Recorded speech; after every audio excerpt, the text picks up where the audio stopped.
All right, everybody. Thanks for joining us for another Her Wild Outdoors episode. Today, my very dear friend, Kristin Retterrath, is joining us. Kristin, we've been friends, did you know this, for over 3 years now.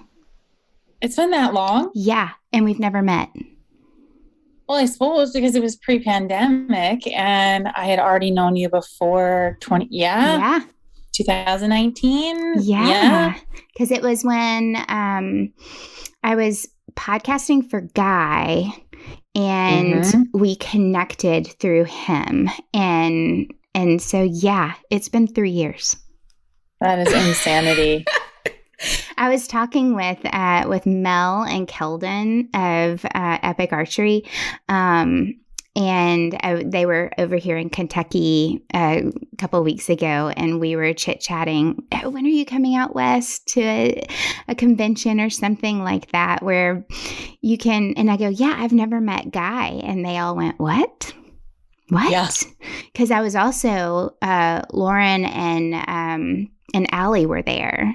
And so none of them could believe that I've never met Guy. And then I was like, yeah, and I've never met Kristin, and I've never met Keith from Spike Bull. Like all of these friends that I've had these online friendships with all these years. I've never met y'all because y'all are on the other side of the country. I know. Yeah, I remember. So I podcasted with Guy at Western Hunt Expo. Brady and I both did. And it was just so good to meet him. And I met Keith there. I met like Michael Batiste there, like so many really incredible people at Western Hunt Expo. And that was my favorite part of it, to be honest. Yeah. Like the rest of it, I could take it or leave it. It just was so fun to like see people and get to meet everybody that we had been in contact with and made friends, with over this wild little thing called Instagram, right? No, I think that was even going to ATA. So many bow companies pulled out of ATA, and that's a whole nother conversation in itself. But I got there, and true, like there's the Badlands film and all of that. Well, it ended up being, Allie and Lauren from Good Bull and Mel and Keldon, and we were just all sitting around a table talking. And before we knew it, dinner was served, and we were just sitting there talking, and we kept talking, and we kept talking, and it was like. I would have sat through that for hours versus being in a huge, most people don't understand. I am more of an introvert. So this like one-on-one talking, even in a group of 5, 6, 7, 8, I'm okay. Put me in a room with hundreds of people and I'm the observer. And it's funny because everybody thinks that I'm an extrovert also, but I was watching Instagram.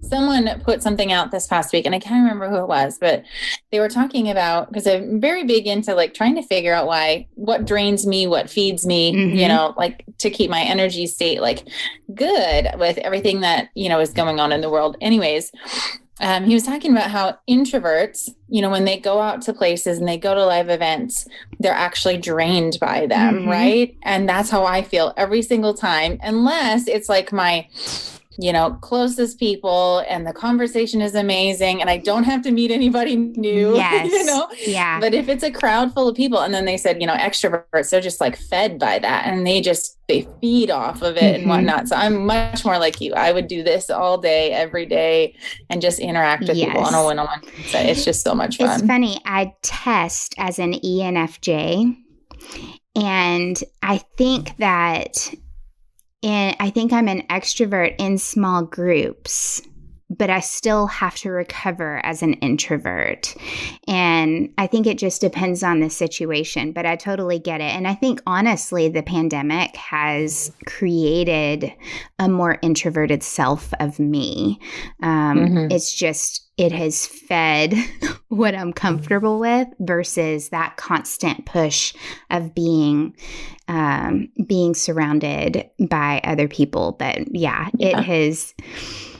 it's a whole I don't know. I'm like you. I'd rather sit around and have a conversation, whether it's at the dinner table or around a fire or over a beer or yes. I would definitely say I'm like the extroverted introvert, if that makes sense. 100%. Like once I'm there, once I'm comfortable, but I am like not I've been studying color personalities also, and like the yellow being the one who's like always going up to the person who's sitting by themselves and, making friends with everybody, and the blue that never stops talking. I'm not either of those. I'm so far from those.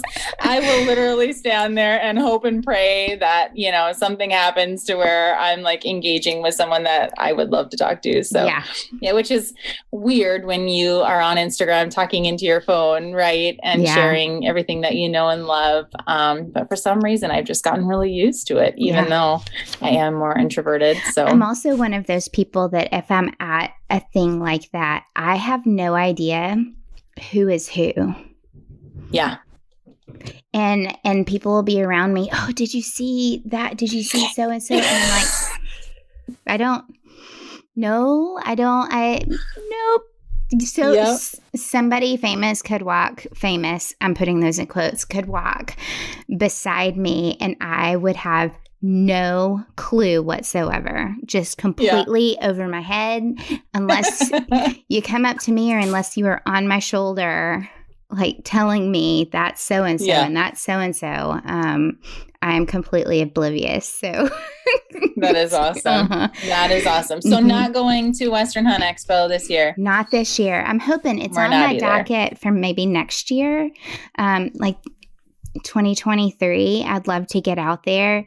This year we've got, I'm taking 120 kids duck hunting in a week and a half. And then NWTF is here mid-February, and then I've got a goose hunt. So this time is kind of really booked solid. So not this year, but maybe next year. I want to see all of you guys. Yes, I know. I'm hoping maybe we'll go. We talked about going this year, but with Brady's goat hunt and being gone so much and just a ton of, travel for me for work, it was just like, you got to pick it. You've got to pick. Yeah. You have to choose priorities. But I'm primarily not doing a ton of work in the hunting industry right now. It just doesn't make a ton of sense, at this point. You'd be going for friends. No. Yes. Which is worth totally it. Be going for friends. Yes. Yes. Yeah. And I'm going to skip because I usually do this intro first, but I kind of do want to talk, since we're leading straight into it, balance. Like I've talked about balance a couple of different times on this podcast, but it's different for everybody, whether you are a stay-at-home mom, whether you are an entrepreneur, whether you are a business owner, or you are working in the workforce. You could be in the medical field, like whatever, but then we all love the outdoors. Most of us have families, whether it's our own kids or it's a family that we are a part of. And so I think that if you aren't, stop me if I'm wrong, if you are not questioning if you are doing it right, then you're probably not. Right, exactly.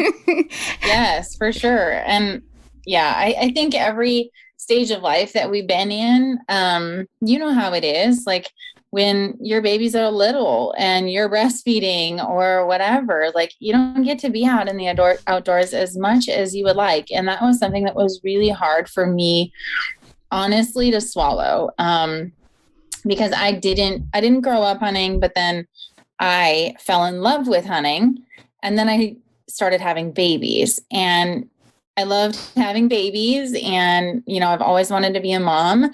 And so that was, my number one priority. And for Brady, obviously we wanted to have kids and he wanted to have children, but, just at the stage of life, like hunting's a non-negotiable for him. It is who he is. It is, it's how he remains sane. Yes, it is. It is his therapy. It is his being, and so for him, it's much in the early stages when Cooper was little, it was much harder for us to balance that because we were just kind of getting in the groove, and he didn't really know how I felt. I wasn't being super open about it, being kind of left behind. And we were also in North Dakota, so there wasn't a ton of hunting opportunities there like there was here. So it was a little bit easier for it to get pushed aside for me. Like I still deer hunted, but I didn't, get to really do a ton of bow hunting and, the more time consuming type stuff. Yeah. So when we moved here, it just really became a place of we need to figure out the balance, but we need to figure out how we can make it happen for all of us to hunt, and not just him, but yet how to include the kids. And it's always just been kind of a family affair for us because we don't have any family here. We don't have anybody that can watch our children for us to go out hunting unless Brady's parents come for a weekend, and then it's just a long weekend or whatever.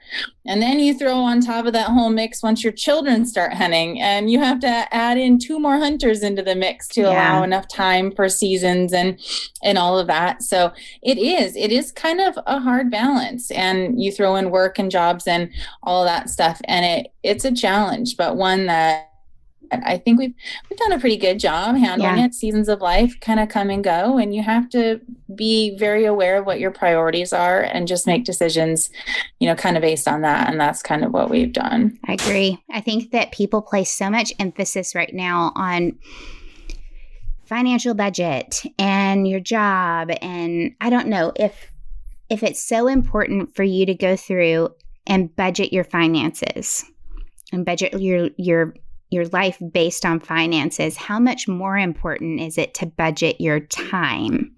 Mm-hmm. And that's not just from a business standpoint, because we hear that all the time. Time is valuable. How you use your time, whether it's a full, undivided attention to what you are doing for an hour, 2, 3, 4 hours, or if you spread it out with breaks.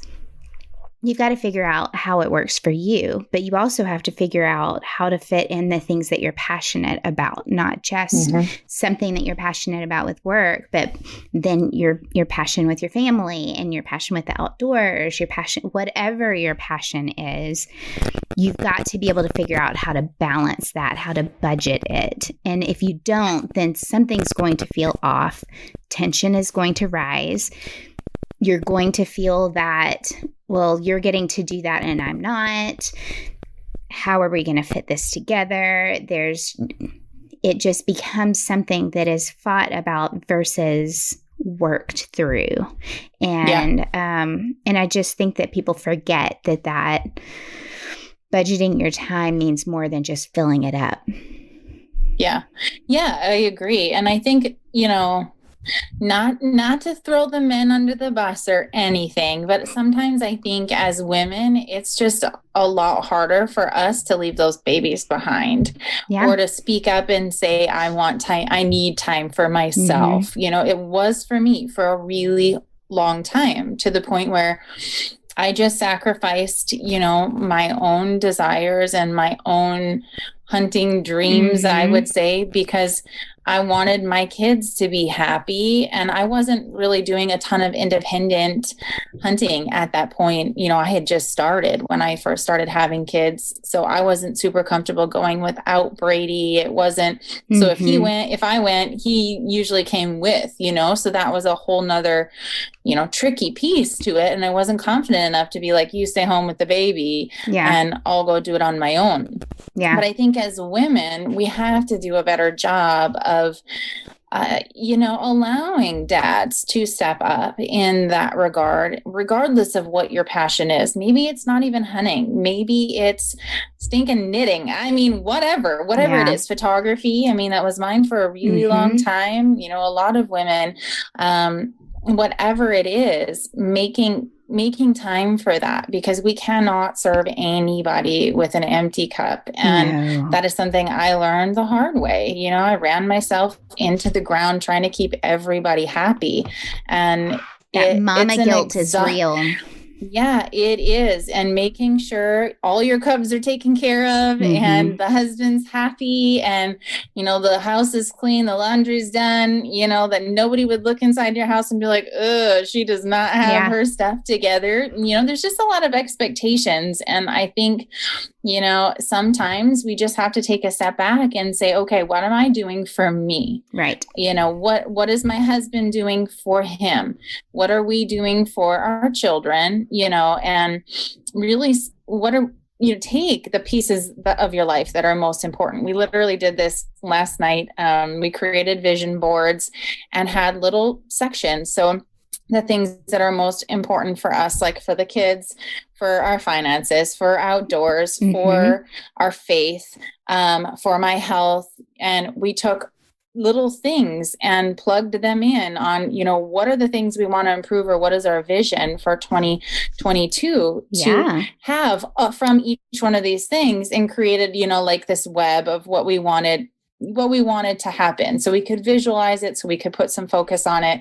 And, I always give Brady grief because we went to Western Hunt Expo and we came home and he had booked a goat hunt and my hunt was supposed to be next, but I was very focused on growing my business at the time. And so I was like, well, I'm going to focus on this for the next year. So go ahead. I just was like, if I'm not going to do it, he might as well. So now we're back to the season of, okay, it's now Kristin's turn. 2022, let's do a moose hunt, So it definitely has some give and take. And the communication is such a key in families of making sure your needs are known, because I used to assume all the time that Brady would just know what I needed instead of asking for help, right? Or like, do you not see that laundry sitting on the washing machine? Do it. I shouldn't have to tell you. Yes.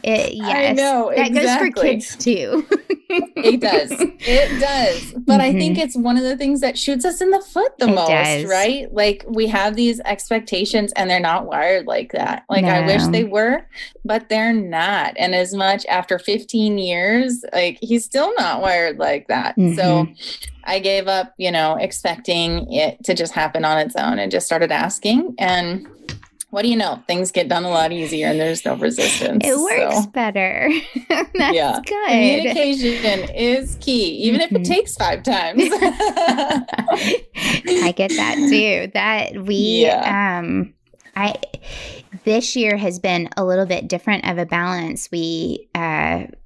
With my shoulder being out, I wasn't able to utilize archery season this year. And yes, I was able to get out to Montana and hunt mule deer, but that was the only deer hunt that I went on this year. Whereas last year, I think I was out at least twice a week from the end of September to the beginning of January. Twice a week. So it was quite a different shift this year. And there's a bit of me that burned out last year and learned that sometimes filling your freezer and being able to have more than you necessarily need isn't worth the burnout of it. And I think that's where I've kind of learned that balance of give and take, not just for my family, but for me, myself, trying to figure that out. And I'm as much as I love deer meat and as much as I love deer hunting, I'm figuring out there are other things that I really love to hunt. And it is that, okay, well, yes, the finances bump right up against the budgeting of what you want to do. And sometimes you have to postpone it and save for it. And I don't know, it makes it worth it when you are moving towards something like that, even if it's a couple years down the road. I don't know. I've really enjoyed this step back. I've enjoyed watching the kids do what they do. And you and I both have talked about that, how exciting it is to see your kid work hard for a harvest, for putting meat in the freezer, just hitting that goal that they've had. Watching them do that it's better for me than anything that I could get. It's pretty awesome. For sure. Yeah. Watching she's now 9, Callie.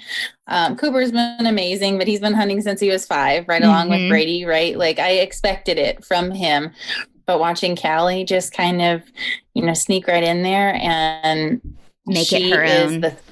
Yes. And she hunts polar opposite of Cooper. She is a thinker. She wants to have all the answers. She asks us a ton of questions, and she's super, super thorough. And you can just tell she loves the thought behind it, behind hunting, behind the strategy, behind, where would we see the deer based on the wind and, all that stuff. So, I mean, this year I didn't get to spend a ton of time hunting. I really didn't, but she did. And she put 2 animals in our freezer, and I only put 1. So I am like, you go, girl. I mean, there's nothing better than the kids, seeing it, having success. And they all were with when I shot mine. So it was just kind of like a homeschool day of, let's jump in the truck. We're going to go hunting today. Yes. And off we went. So yeah. Well, let's take it back just a second, and I'm going to introduce you.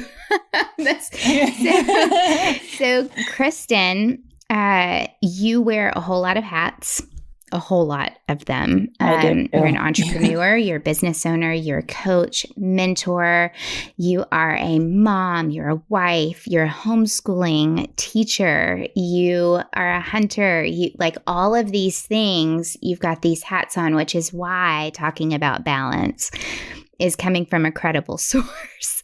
But I know that you kind of hinted into it that you started hunting right before you started having kids, not as a kid. So how did that naturally flow in to your life? Yeah. So, I grew up without hunting. My grandpa duck hunted, but my dad did not ever hunt until after I started hunting, actually. And so I met Brady. I was a collegiate volleyball player. So I was sports my entire life. It was volleyball and basketball, primarily some softball. But I was 100% dedicated to volleyball.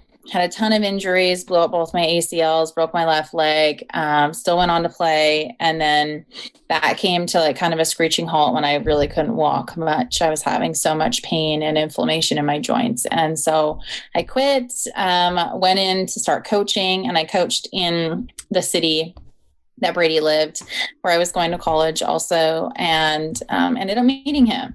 And I met him. We went on a couple of dates, and I think the second date he said to me, do you want to go goose hunting with me in the morning? And I was like, okay, first of all, what time do we have to get up? I knew this is a morning routine, right? He's like, and you're a late nighter. You are not an early riser. I'm a late nighter. Yes, I am not an early riser. I wasn't in college either. I was up, doing homework at all hours of the night. And then, 8 o'clock class rolled around, and I was just like peeling myself out of bed just to get to class, But he's like, do you want to go hunting with me and my buddies? And so I thought, well, why not? A new hobby is never, a bad idea. I just quickly realized he'd goose hunt in the morning, and then he'd bow hunt in the evening. And so it just was this thing of like, if I wanted to spend and he'd take a nap in the middle, right? So it was like, get up really early, go goose hunting, nap during the middle of the day, and then go bow hunting in the evening. And so I just realized if I wanted to spend time with him, I either needed to try it out and see if I liked it, or figure out some other way to spend time with him. And this, again, it was very clear this was who he was. It was his number one. He didn't have, he had a job. He was an electrician at the time. And so he'd work and he'd hunt, and he'd work and he'd hunt. And, that's just who he was. So that weekend that we started hanging out or whatever, I goose hunted with him in the morning, and then we went, I threw on some of his old gear, and I went bow hunting with him in the evening. And then the next morning he invited me to go to church. And I was like, oh, this is interesting. I'm like, he got his priorities in line. Right. So we started, and then I met his parents, and I was like, oh my goodness, this is crazy. So really great family. Anyways, so I think about 2 weeks later, something like that, he's like, would you like to try bow hunting? And I thought, What? I don't have any of the really equipment. Hard to convert you. Yes, he's like, I want to spend time with her. I want her to have my hobbies, essentially, right? And I'm really competitive, and so I flat out just wanted to learn and see if I could conquer it, just like I had, sports. And so he's like, he took me to Gander Mountain, bought me a bow and all the camo, like 2 weeks after we started dating. And I started shooting and had to take hunter's safety as a 22-year-old, something like that. That was awkward with a bunch of fifth graders. Probably fifth grade boys. Yes, it was a whole bunch of fifth grade boys and their parents, you know, and here I am sitting there by myself. I was student teaching at the time. So I'd student teach and then go to hunter safety in the evenings, but it was totally worth it. Fell in love with it, shot my first, just a little spike buck with my bow. So I ended up bow hunting before I even started rifle hunting, which a lot of people don't realize about me because I love rifle hunting and I love guns so much, but I'd never even shot one before I met Brady either. So that was kind of like my transition into it. And, we hunted and shot a lot prior to having babies and then started having kids, and Brady just continued on to do his thing, and I kind of took the back seat for a couple years, and went out on weekends when I could, pumping in the back seat, doing all the things as a mom just to get out there and be out there. And his parents would always offer to help and take the kids when they could, because we were still living close to them. But how did you transition? How did you transition from, because you said earlier the solo hunting was not something that you were comfortable with at that time. So how did that transition into being comfortable with that? Because you are comfortable with that now. Yeah. Honestly, it came out of necessity because I ended up, it came to the point where if I wanted to spend time out hunting without my children or on my own in nature, I had to figure it out. Yes. And so it ended up actually starting with turkey hunting. Brady had never turkey hunted before, ever. He didn't know how to do it. And I thought, you know what? I'm going to teach myself how to do this so I can say I did it first. That competitive nature. I know. And we have a great friend here locally who was like, yeah, you can come out to my place. I have turkeys. I'll help you set up the blind and whatnot.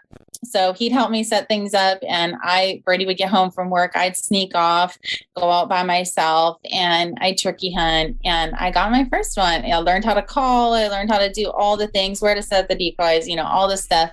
And he couldn't believe it. And I shot it with my bow, which is a big deal, huge deal. They're hard. Yeah. And I grinded it out that first year. It was not easy. And then I was like, okay, it's a little bit of a confidence boost, right? Like I taught myself how to turkey hunt. I taught myself how to shoot one with a bow, which Brady had never even done before. So I was like, you know what? Maybe I can deer hunt by myself. Maybe I can, bow hunt by myself. Maybe I can, antelope hunt and go on a stalk without him. Because I know how to do this. I know, I just had never pushed myself, that comfort zone, right? Yeah. Like you're just like, he had just been like in my ear, kind of like walking me through a lot of it the whole time. And so I just got really comfortable with that, even though I knew I was capable. Yeah. And part of me also wanted to prove to him and prove to my kids that I could do it. And so, at the time when I started deer hunting on my own, we had the kids, we were hunting together, all of us. And we came up on a group, and I was going to need to make a big stalk, and the kids couldn't come with. And I just thought, you know what, let's do it. I'm going to try it. Right. He's going to stay back with the kids. Yeah. Because we can't leave them there by themselves. And I'm just going to try it. If it doesn't work out, it doesn't work out, whatever. Yeah. Not a big deal. And it was the last day of the season. I was desperate. I'm just like, I want to fill this tag. At least one of them had a buck and a doe tag. And so I was just going out with I I was just going to try and shoot one, whatever. So I make this big stock. I walk across this big coulee and through the bottom, and I get up on top, and I'm like belly crawling up to the top. And I'm in my head, I'm thinking the whole time, okay, what would Brady tell me what to do? Like all of this. And I get to the top, I range them, find the deer, whatever. And I shoot one and it drops. And then there's another one that literally starts running towards me. So I shoot a buck, and then a doe starts running towards me. I'm like, oh my gosh, I could do both. Mm-hmm. I could get them both. And so arranged it, did the whole thing, and it happened. And I shot a double for my first time, by myself. Yeah. And I couldn't believe it. But at the same time, it's like, I could, because I'm much more capable than I was giving myself credit for. Yeah. Now on the flip side, Brady and I have had a lot of conversations about the fact that I am a strong personality when it comes to learning something or doing something. And hunting is one of those things. Like, I have my own ways and he has his own ways, and I don't always want to do it the way he wants to do it. Yeah. And if it's my tag, we've butted heads on some things like that before. Like, I'll tag along for anybody else's tag and not say a peep. Like, your tag, you do it how you want to do it. Like, I am not going to boss you around. But he got so used to leading me, right? And then I created this confidence, and now it's like, okay, I'm going to do this my way. And we have butted heads sometimes to where I have to look at him and say, this is my tag. I know you love me, and I know you're so much more experienced, but let me just try this, or what do you think of this? And so that has taken some working through. It's also taken some humbling of myself, also knowing that he is very knowledgeable. And sometimes I think I'm right and he is totally right, and to be able to listen to him, because he ultimately wants me to be successful. I'm just kind of stubborn also, and strong-willed, and kind of want to do things my own way also. So again, it's another piece of balance of trying to merge his ways with my ways and get used to my confidence, his confidence also, because he's a great hunter. He's had a great deal of success, and I have to be a student also. And that's something I haven't always been the best at either, because I've always been naturally talented at a lot of things. And this hunting is the was challenge. Not one. This is the challenge. And I'm like, dang it. But see, that also, our definition of success in today's terms, like our way, not our way, but the way that the world defines success can be only in a positive way. It can, I guess success is positive however you look at it. But in my mind, success means more than just the goal being reached, the end goal being reached. Oh, yeah. And I think that today's society sees success as that goal being reached versus all the small goals that you are reaching along the way. And it goes along with our desire to learn. Like, women love to learn. We love to know all the facts. Give them all to me. I want to know them all. Kind of like you were talking about Callie. She's asking all these questions. She wants to know how to do it so that she doesn't make a mistake. Like, that's my worst fear, is making a mistake. It's something that I battle constantly. It's ingrained almost. And so I have to take that step back and redefine success. And you talk about that a lot. There are a couple of other people that talk about it a lot, but I know when I look at your page, success is not marked on that end goal being reached every time. Sometimes the success is in the failure and what you learn from that failure.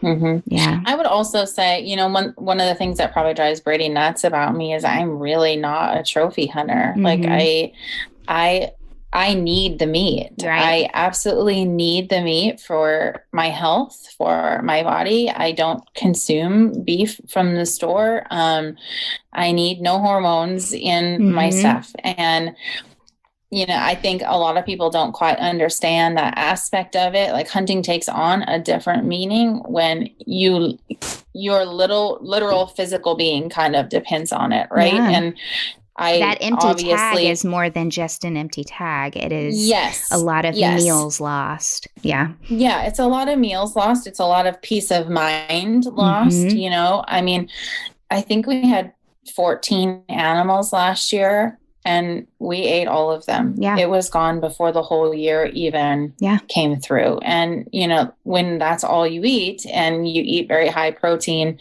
like it means a lot to have tags, right? And to fill them. And, this year we'll be low because we didn't, the deer numbers here were really low. We didn't have any elk tags, Brady Mountain goat hunted. So it was just a very different year. But, if we have a really great stock and I have a doe tag in my pocket, and there's it, and I also have a buck tag, and I have a shot at a doe after a really great stock, I'll want to take it, like I'm just that person. I don't have to wait out for a gigantic animal. I have been blessed, and I'm grateful for every opportunity that I get to spend out hunting. But I'm not, like chasing a score. I'm not chasing a number of animals, or any of that. If it happens that way, it happens that way. It's exciting. Yes. It doesn't mean that that's not what could be cool and what could be something to be excited about. It just means that when you're looking at your freezer and you're looking at the next year until season opens again, your goal in that moment isn't for the score. That's a byproduct. That's an extra. That's an extra rainbow. It adds a whole nother layer to your decision making, right? When you have to potentially think about having an empty freezer, right? Like, I know Brady will trophy hunt all day long. Like, let him do that. That is okay. I mean, but I also enjoy shooting big, beautiful, mature animals as well. I have a gorgeous mule deer that was the most fun hunt with Brady, and it's on our wall because it's the best memory, right? Like, it was so much fun. It's the biggest deer in our house, and it's mine. Yeah. And it's not the size of it. It is the hunt, right? Like the way it happened, us working together on it, me getting to spend the whole weekend with him. Same thing with my antelope, like a birthday present. And it is, it's more than, I could care less what it scores. It's a beautiful mule deer, but it's more the experience and more the time out in the outdoors for me. And, I think as parents, success has taken on a different, role as well, because we need to model things properly for our kids and not just make it about, just make it about that. If this year we didn't have a great year, but we got out and we had a great time hunting together as a family and with friends. And that's a success in its own right. The time you spend with people and you're enjoying the outdoors, that's worth it. Yeah. It really is worth it. And having the freedom to do that and the ability to do that is something that I think some people take for granted it makes you lose the joy when you're always chasing the comparison game of who shot the biggest elk or who shot the biggest deer, or, everybody's taking these ridiculous photos with wide angle lenses on, Instagram and putting it up for, people to, I don't know, like make you feel like you're awesome. I don't know. But that part drives me nuts about it because I'm just like, you could have had the worst hunt of your life and everybody's just like sitting there like this is just the biggest success, right? But what is your quantitative definition of success? And that varies from person to person, I think. I think so too. And I think that how you define success also shows how you define value. I think that it goes hand in hand, and that you and I had kind of talked before we started about what I wanted to talk about in this conversation and what I thought that you might be good with and great at talking about and finding value in what you do, whether it's hunting, fishing, hiking, climbing a mountain, in your work. It's how you define success gives that how you find value. It goes hand in hand. It goes right next to each other. Yeah. Yeah. I agree. Yeah. It's interesting because I struggled honestly with this as a woman, doing photography work within the hunting industry and wanting to do that, but then also not being valued in terms of, what is provided or, what pays the bills or what they're looking for people. Right. And I loved doing photography, but free product from people doesn't pay the bills. Nope, and it doesn't. it's a lot of work. And, at the end of the day, I had to take a hard look at my page and say, is what I'm doing helping, inspiring, motivating, or bringing value to other people? Mm-hmm. And that is my whole purpose, right? Like I have a story, I have a awful health history. The whole page started as a method of helping people improve their health. Yeah. And, the more I got focused on helping people within the hunting industry, the less my purpose showed on my page and the less I felt like I was really even helping anybody. Mm-hmm. And I certainly didn't want someone to come to my page and feel like I lived this great life because it was lots of, a lot of hunting photos and a lot of, me experiencing this and me experiencing that. And yeah, it can be inspiring for some people, I suppose, to see, a homeschool mom, doing that. But when all I'm doing is like helping other companies, in their work and not providing value in terms of, helping people improve their health, I just felt like I wasn't living up to my purpose. And as much as I love hunting and it doesn't pay the bills and it doesn't bring me joy to do that anymore. And so I had to pull back. I had to go back to my roots of why am I here in the first place? Why did I create this page? If we all need our health. And if I can help people live healthier, they can go do whatever dang hobby they love, whether it's hunting, fishing, hiking, trapping, roping, any of that. So I've definitely focused a lot more over the past year on how can I help you improve your health so that you can live the outdoor lifestyle that I love because I've taken the time, to do these things, to, really focus in on that, on my own. So yeah, value is a big thing, right? And we don't give ourselves enough credit. Nobody ever really. We don't. I think if we gave ourselves more value ourselves, like we define that value ourselves and hold to it instead of settling, I think that honestly, I think the outdoor companies wouldn't be able to get away with that. I agree. 100% agree. And, that's the hard part with social media, right? Like when you're new and you're young and you're looking for your value or your worth is equated in likes or being promoted by somebody else it's or the number. Yeah, it's the number and not necessarily like what makes you, right? Like what are you, who are you? What do you stand for when you're looking for, that outside appreciation or that outside, accolades, I guess. Yeah.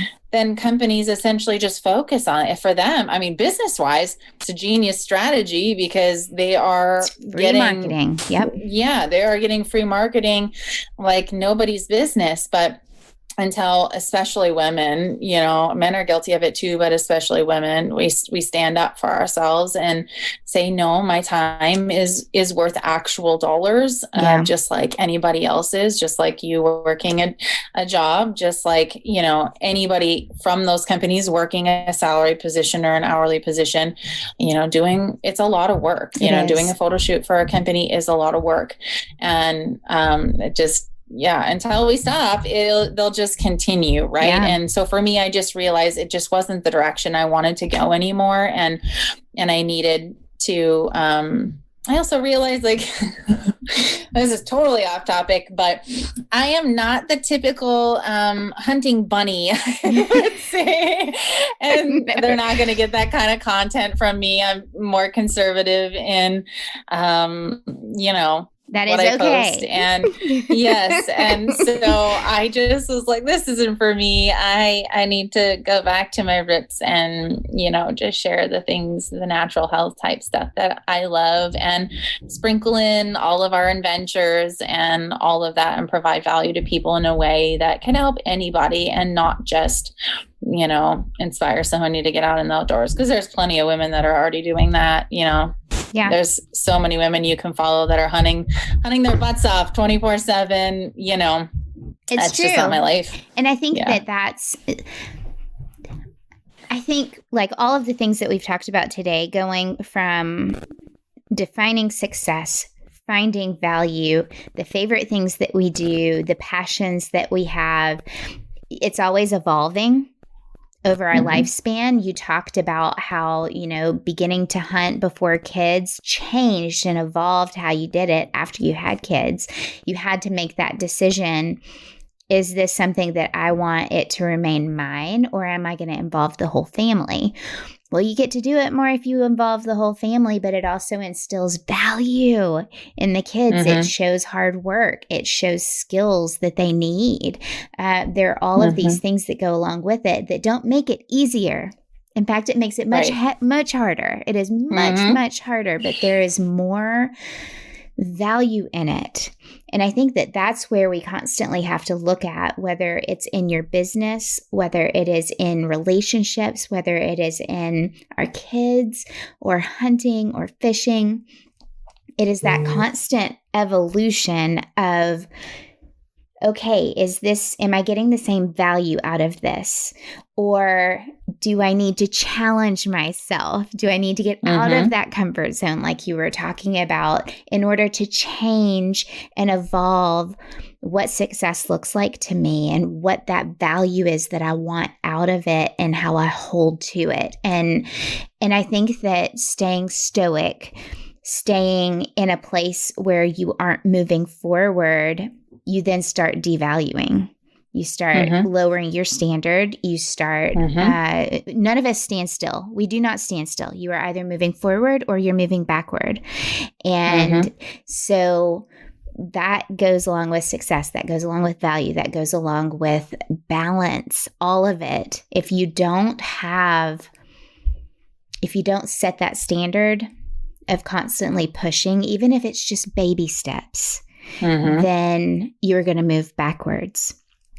And that's, I think, where failure sets in. It's not, in quotes, an unsuccessful venture. It is failure if you're stepping backwards. And there's always learning, and there's always that moment that we're going to have. But if we keep taking those steps forward and holding that value to it, then I see success. Yeah.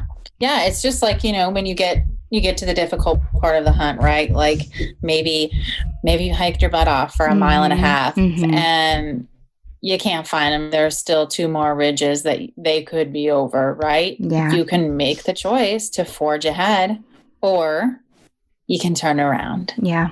And in my mind, there are so many times where I've been hunting and And I'm like, ugh, they're probably not, right? I'm thinking that they're probably not over there. And there's plenty of times where I'm like, but maybe they are. Maybe and they we are. go, you know, but maybe they are. I just keep saying that coulis looks much smaller than I know it's going to be when I get to the bottom of it. Yes. Yeah. And here we have like all these freaking rolling hills, right? And they never look as big as they are when you're standing back. And then you get up to them and you're like, oh my gosh, why did I just decide to do this? You know, but it's always like, they could be over that next one. They could be over that next one. And so in my mind, the only, you know, it's just like that, right? Like when you consciously choose to just give up, and that's failure to me, right? Like when I had the option to keep going, it's one thing if you don't have the option, like that's not failure. If you can't go further, if you're dark, losing light, you know, like that's not failure. That's running out of time. That's still you giving it your all, right? But when you choose, you know, with time left or a negative attitude or that can't do it spirit, right? That's failure. That's failure for me, right? And we talk a lot, you know, with our kids about mindset, and you know, whether you believe you can or you can't, you're absolutely right. Because if you believe you can't, you're not going to do it. That's just how it works. And there are literally times where I'm just like, I can do it just a little bit further. And I'm counting my steps because it's so hard. And you and I have the same thing, right? Like our heart rates go way up when we start hiking, and especially anything elevated. And so it's extra hard for our hearts to keep up and for our bodies to keep up. And so it really becomes that mental game of trying to push yourself further than you've probably ever gone before. And the same thing happens with fitness. The same thing happens with business when you're not at that confident stage of, you've done this before, right? Or I've done this before. I know what this feels like, so I can do it. When you don't know, or you have that fear of failure or that fear of rejection or that fear of really anything, that becomes the place where you're failing if you're choosing not to engage because you're allowing those feelings to take over. And the same thing happens for hunting. You know, I see it all the time with people in food, right?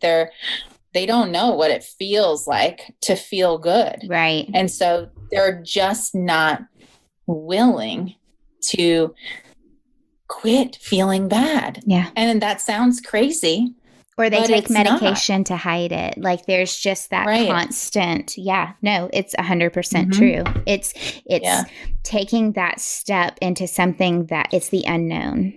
Yes. It's the unknown. It's looking at, so when I was in Montana, it's looking at that hill and you can't see the freaking top of it. You can't. There's no crest. You are at the bottom of it and there's no top to it. Well, I can't keep looking up. I just can't. In that moment, I can't keep looking up. I have to look 15 steps in front of me and conquer the 15 steps. And Jessica told me that when I was out in Montana, she did a great job of it. Amy, just look at the 15 steps. Make the 15 steps. If you can do 10 more, do 10 more. If you can't, take a break and then do 15 more. And so sometimes you can't see the end. Sometimes you can't. I will never tell somebody just look for the light at the end of the tunnel because sometimes it's not there. Yeah. Sometimes you just have to take those 15 steps in front of you, trusting that moving forward is better than sitting still. Yes. Yeah. Absolutely. I ran a 5K in Mexico this year and I've never ran more than a mile in my lifetime. I'm not even joking. Like my heart goes bananas. Yeah. And one of my friends that was with me on the trip, her name is Katie, and she's a former police officer. She'd make an excellent personal trainer. She's not one, but she would make a killer personal trainer. And she said to me, she's like, I'll run with you. And I was like, you probably don't want to do that. Like, it's going to be like, stop, start, you know, like speed walk, start running, whatever. She's like, no, it's no big deal. And it was the same thing, right? Like I wasn't afraid. I was afraid of how it was going to make me feel, right? Because I physically feel sick when my heart rate goes that high. But I knew if I set my mind to it, I could do it. it might not look like everybody else's. So here I am, comparing all these people who run all the time to me, who 6 feet tall, have a fixed back, 2 fixed knees, and a heart condition. And here I'm trying to run a 5K and keep up with all of them. Not to mention it's like 98 degrees with like all sorts of humidity, right? But I'm like, whatever, everybody's doing it. I might as well try. Who cares if it takes me forever? And I actually finished the darn thing in like 32 minutes, which is pretty darn good for someone who never runs. But she stayed with me the entire time. And she's like, we're going to go from this, just get to this spot. And she would just say, just get to this spot. And then if you need to walk, then start walking. And so we had all of these stretches, and, it was just like that. She was the mindset in my head that I needed. She was just speaking that positivity to me all the time. And that just goes to show, like, in our life, like, who we choose to surround ourselves with, who's speaking to us on a daily basis, whether we're hunting, whether we're in the Word and spending time as a woman of Christ, like whether we're at work, what thoughts are being spoken around us truly dictates our own mindset. 100%. And that was something that I realized in 2021 so much. Like, I had to really hone in on choosing people who surround me wisely, because this pandemic has thrown everybody for a loop, even if you are considered a strong, emotionally strong person, right? Like, even those people, it's thrown for a loop, not to mention other stuff, health stuff and all that. So I made a conscious effort to avoid negativity at all costs. And boy, oh boy, was my life so much more joyful, surrounding myself with Christian women that are, also entrepreneurial, or, who do I allow to influence my energy? Because at the end of the day, that's all we have. Our energy is everything. And if we just give it away, like it's donuts, you're going to end up exhausted at the end of the day and super unfulfilled. And I didn't want that anymore. So, no, I agree 100%. We have talked about this a couple times over the years, and it is just that reminder over and over that